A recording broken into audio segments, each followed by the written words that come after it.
If someone asked you to explain what kindness is, what would you say? Oof, I'd probably go, for quite a long time. I think that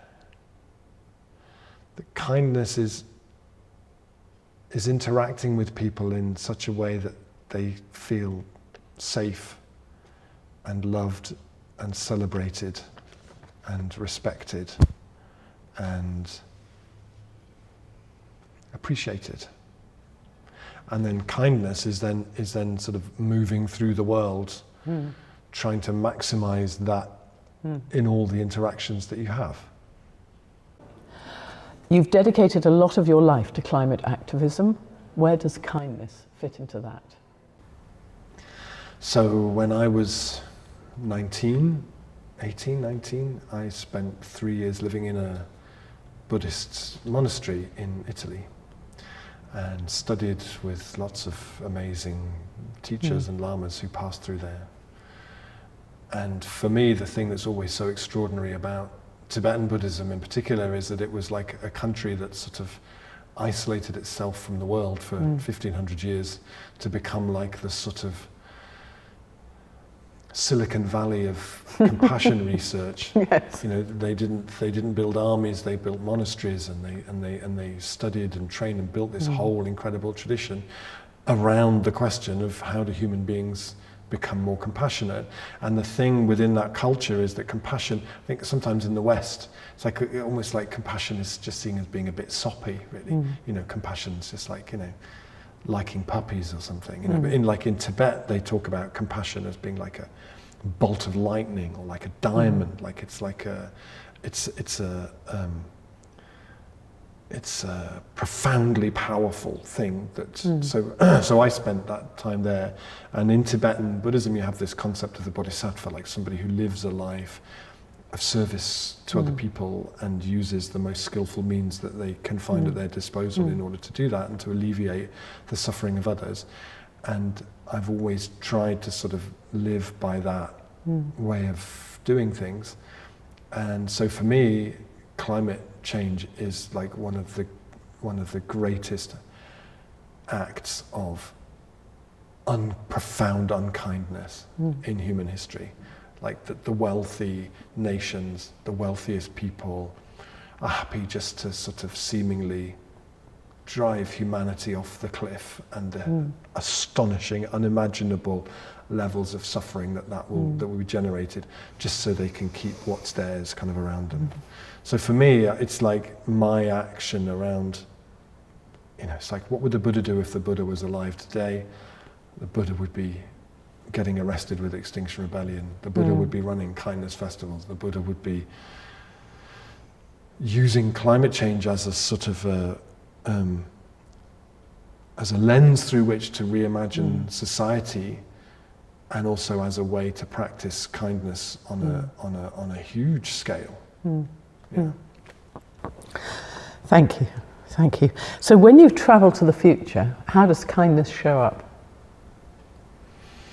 I think when I travel to the future, like I do quite often, I think it shows up in you know, when you arrive there, there are a few kind of first impressions. The first one is how much greener everything is, and how delicious the air smells. Like if you have a sommelier's nose, you can start to kind of unpick it and pick out different things. It smells like warm honey, or like being in a forest or something.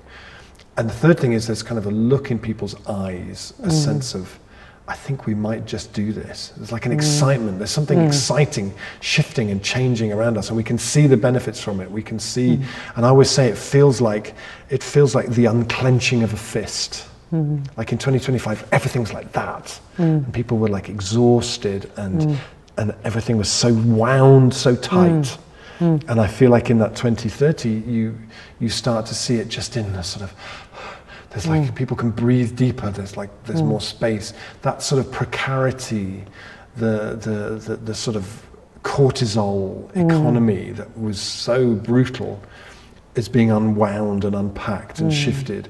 We have the universal basic income is one of the most important ideas in that future, because it removed that sense of precariousness that was so damaging to our ability to kind of reimagine things.